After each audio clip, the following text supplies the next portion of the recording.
I now give the floor to the distinguished representative of Saint Lucia to introduce an address by the head of government.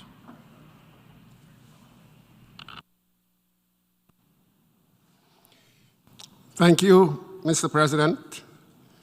Excellencies, I have the distinct honor and privilege to introduce the pre-recorded statement by His Excellency, the Honorable Philip J. Pierre, Prime Minister and Minister for Finance, Economic Development, and the Youth Economy of Saint Lucia.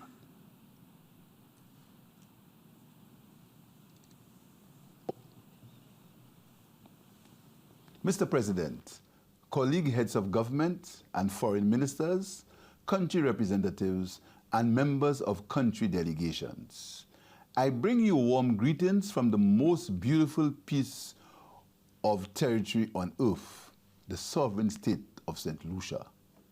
Mr. President, I'm honored to address this body for the first time as the Prime Minister of Saint Lucia.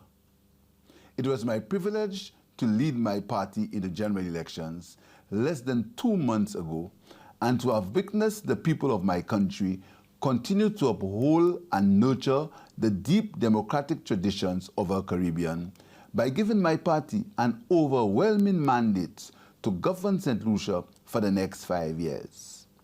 I wish to pledge to the international community that under my leadership, St. Lucia's intention to uphold the highest traditions of universal brotherhood, the pursuit of mutually beneficial goals, respect for all peoples and cultures, and the recognition and respect of the sovereignty of all member states of the United Nations. Mr. President, permit me to join other colleagues in extending congratulations to you on your elevation to the presidency of this vital and crucial catalyst of global development, the United Nations General Assembly. It is our sincere hope and our profound expectation that your tenure will be marked by thoughtful and tangible action given the global challenges that confront us as UN member states, and given that our very lives and continued existence as peoples and as a planet are directly threatened by the issues now confronting us. St. Lucia joined the United Nations in 1979.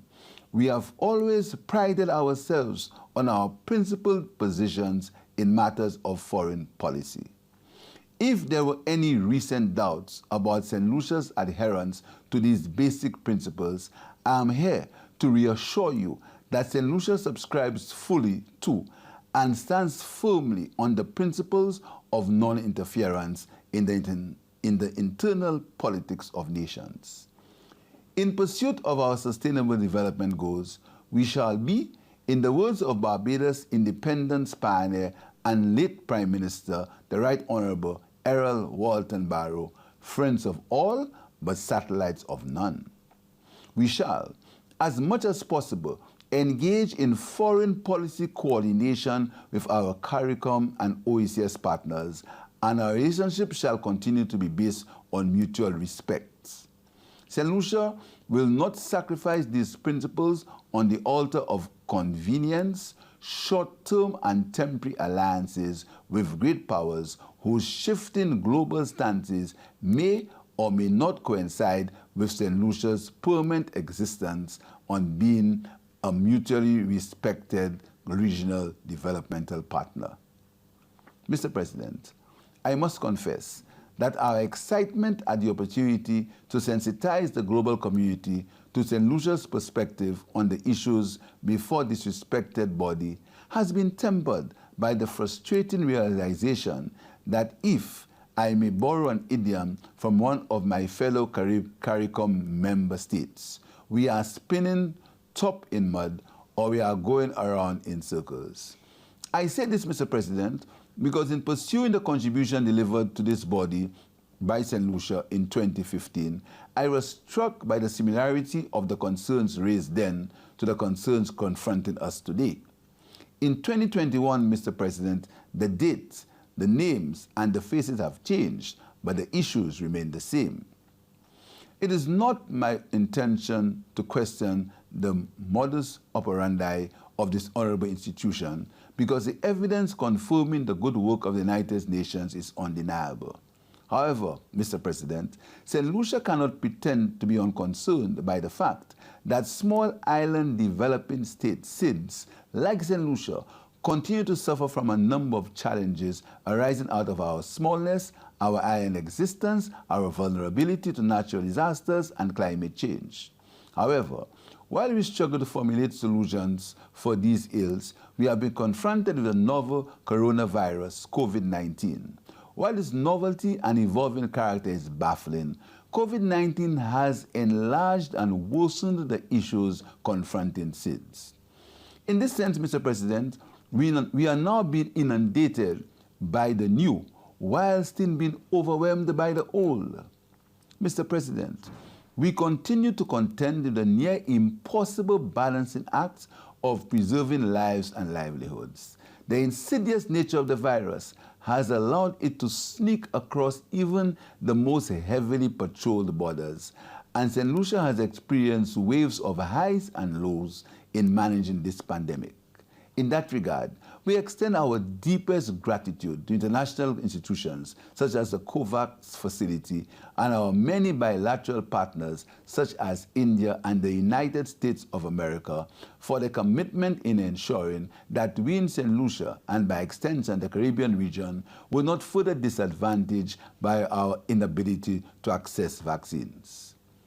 Mr. President, as we battle this pandemic, there is another global threat that runs parallel to it by the name of misinformation.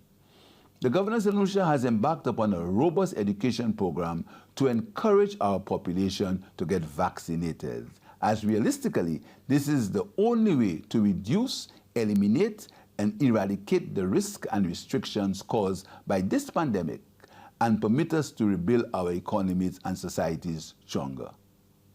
However, we have witnessed in dismay the politics at play, even in the midst of this pandemic, as various countries create their lists of recognized and unrecognized vaccines, with certain privileges awarded to global citizens who have opted for certain branded vaccines over others. We have witnessed vaccine apartheid in various forms, and not only in terms of production and distribution.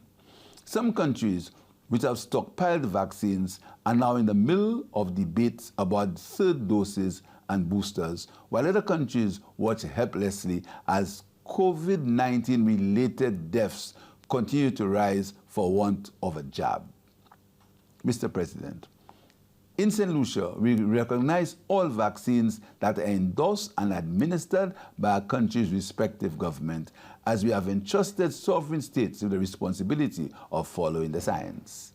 In this regard, we call for the standardization of vaccine privileges across the global community as it relates to quarantine, isolation, and other related requirements. St. Lucia, like many other countries, is grappling with a decline in investment, trade, remittances, and a growing debt burdens. There is an urgent need to accelerate global momentum towards the ambitious targets across various international agreements and developmental agendas. A common thread across these instruments is the need to address the unique and vulnerabilities and special circumstances of SIDS. St. Lucia and all SIDS continue to face huge spending needs to finance the immediate health responses that are well beyond our capacities. Such a shift in focus will reverse achievements in sustainable development goals, implementation, and in building climate resilience.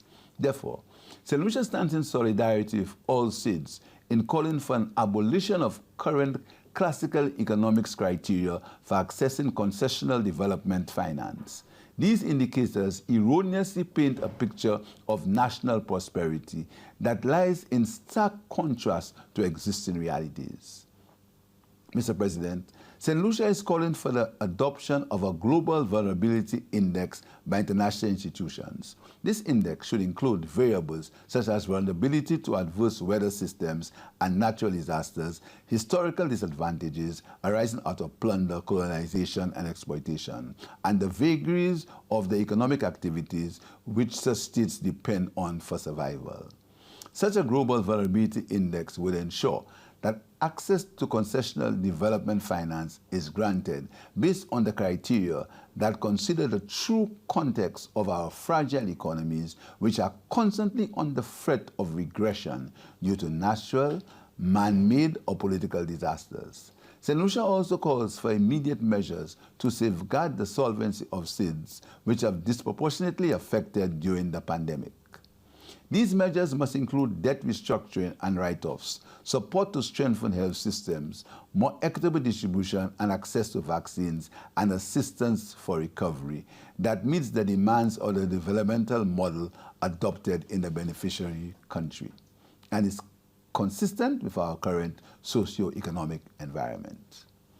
Mr. President, the pandemic seems to have slowed down everything but the deterioration of our beloved planet Earth. Climate change continues to wreak havoc across all areas of the globe. While COVID-19 now grabs the headlines, it's a fact that the pandemic emerged at a time when the world was already on an unsustainable path towards a 2030 agenda and the Sustainable Development Goals. With less than a decade left to achieve the 2030 agenda, the UN's decade of delivery requires urgent and adequate solutions towards salvaging our global living quarters. The resilience we need and the adaptations required system-wide to respond to COVID are directly relevant to the resilience and adaptation required for climate change. It can be argued that the COVID-19 pandemic and the climate change challenge confronts us with an intermeshed problem of symptom as cause and cause as symptom. It provides us a harsh and timely reminder that human health and planetary health are linked. Sadly, Mr. President, the cost of meeting these challenges and undertaking the resilience activities, whether it be for health or climate, is way beyond the financial reach of our small islands. We therefore appeal to all, especially those most able financially, to contribute towards our recovery efforts and to pay their commitments to the adaptation and mitigation funds so that SIDS can benefit. On the eve of COP26, we encourage the larger economies, the often major contributors to greenhouse gases, to honor their financial pledges. This will allow us, the smaller vulnerable economies whose contributions to greenhouse gases are often negligible, the fiscal room to build climate-resilient societies. Mr. President, as we maneuver the turmoil of these unprecedented times, the young people must be brought into the mainstream of national development. Too often, the youth are placed on the back burner when things get rough and the belt used for economic tightening is strung around their very necks. Such an approach fails to consider the immense energy, enthusiasm, and creativity which young people bring to the developmental table. It is for this reason St. Lucia has prioritized the implementation of the youth economy as the new frontier of our economic development, formalized in a new government department under the purview of the Prime Minister, with the mandate of propelling our young people to turn their talents, skills, and hobbies into economic enterprises for their own empowerment. We see our young people as a resource to be molded and optimized, not as problems to be managed or solved. We believe that a country must consider the aspirations of its young citizens and turn them into concrete and practical assets, purposes, and goals. Mr. President, we are committed to improving the lives of our young people, especially the most vulnerable, and we are working with all citizens to assist them in transforming their lives and to make viable contributions to the economy. In this regard, Saint Lucia invites the international community to discuss and engage with us strategically on mutual beneficial relationships and projects to promote the youth economy as we seek to build a better and more sustainable future for all. Mr. President, Saint Lucia remains among a handful of countries which maintain official relations with the government of the Republic of Taiwan. We continue to plead the case to advance their cause to be acceptable as a legitimate participant in the global decision-making process. But, Mr. President, the development of Saint Lucia will continue to be compromised as long as the development of our sister nation of Cuba continues to be frustrated by global political considerations. In this regard, Mr. President, Saint Lucia encourages a revisiting of the chapter in history not too long ago where diplomatic reconciliation had commenced between the United States of America and the Republic of Cuba under the Obama-Biden administration. In fact, then Vice President Biden was the chief envoy of the United States to Cuba, and it would be a signal achievement if, as president of the Biden-Harris administration, he were to bring his work on Cuba to its logical conclusion with the normalization of relations. Cuba continues to punch above its weight with its humanitarian efforts, playing its part in the global COVID-19 response despite its disadvantaged position in the international community. Saint Lucia joins CARICOM and the global community in renewing calls for the United States to normalize its relations with Cuba and for the abolition of the existing embargo, which only serves as a hindrance to economic growth in Cuba and an obstacle to realizing full regional economic integration in the Caribbean. Given Cuba's role in health, education, sports, and social development in our region, the normalization of relations with Cuba means the advancement of development in our entire Caribbean region. And we make this annual call for the normalization of relations with Cuba. Saint Lucia wants it to be known that we are speaking to our own development in as much as we are speaking about the betterment of the lives of the Cuban people. At a time when we are experiencing global turmoil, it is important for good sense to prevail and for the world to fully embrace the immense expertise and resources which the Cuban people have to offer. It is more than overdue for us to make right this grave injustice to Cuba that has deliberately cut them off from the global supply chain. The continuation of this embargo in 2021 is unconscionable. Mr. President, the situation in Venezuela concerns Saint Lucia tremendously. As one of the first nations to establish diplomatic relations with Saint Lucia after we gained independence in 1979, and as a beneficiary of Venezuelan economic cooperation, Saint Lucia considers Venezuela a loyal and legitimate friend and partner. The virtual economic blockade which has been imposed on the democratically elected government of Venezuela by a few big and powerful countries is unacceptable in this international system.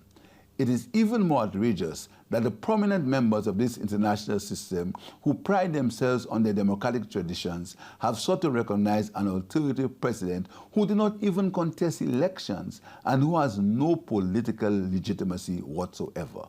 Further, the act of seizing and freezing Venezuelan government gold, cash and assets while preventing access by the Venezuelan people to basic food, medicines and supplies during this pandemic could quite conceivably qualify as modern-day piracy, economic terrorism and crimes against humanity. Saint Lucia and CARICOM cannot, in good conscience, continue to be part of this unjust attack against the Venezuelan people. Mr. President, as I conclude, I again call for urgent consideration of the harsh reality and the many and continuing challenges confronted cities like Saint Lucia. Mr. President, now is the time for change, the time to act, the time to overcome our challenges through global solidarity and mutual assistance. The future of every nation and country is at risk. We need the global economy to work for the 99% and not just the wealthy and powerful 1%. Mr. President, I appeal to the international community to remain focused on working in partnership with saints like Saint Lucia for the balanced development of the global community. We need the powerful to behave responsibly and cooperate more effectively to enable a more inclusive and sustainable humanity for all and to ensure that no one is left behind. Caribbean countries like ours, which were exploited and underdeveloped to finance the development of Europe, have put forward a case for reparations for slavery and native genocide. And we expect that case to be treated with the seriousness and urgency it deserves. There should be no double standards international system in recognizing and acknowledging and compensating victims of crimes against humanity. And so, Saint Lucia urges that the principles which have been applied to other victims of mass slavery and such forms of exploitation be applied with equal force and sincerity and seriousness of purpose to Caribbean nations who suffered more than 3 centuries of slavery and native genocide between 1492 and 1838 by the powers of Europe.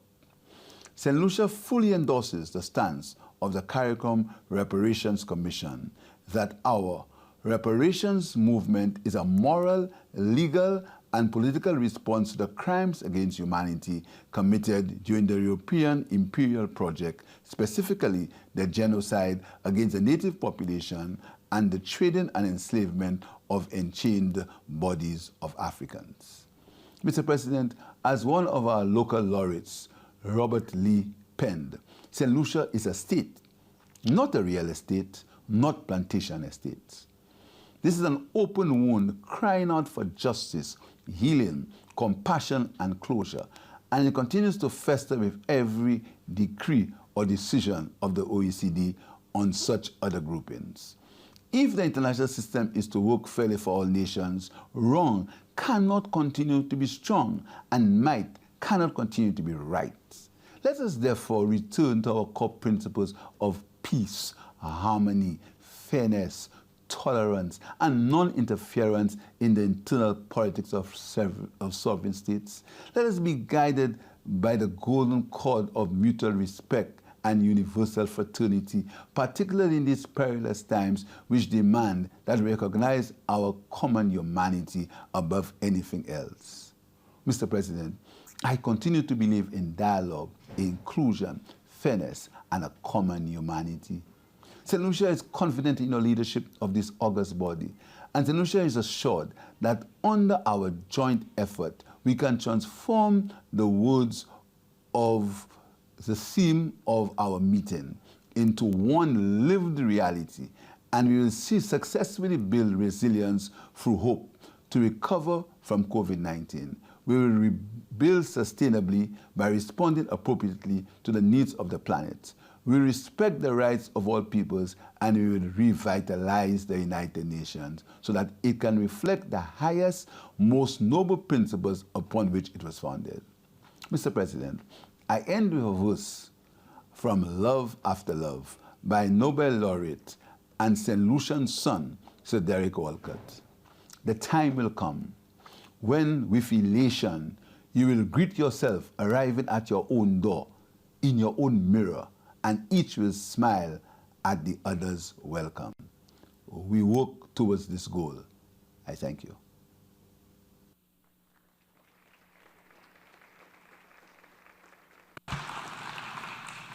On behalf of the General Assembly, I wish to thank the Prime Minister and Minister for Finance, Economic Development and Youth Economy of St. Lucia for the statement just made.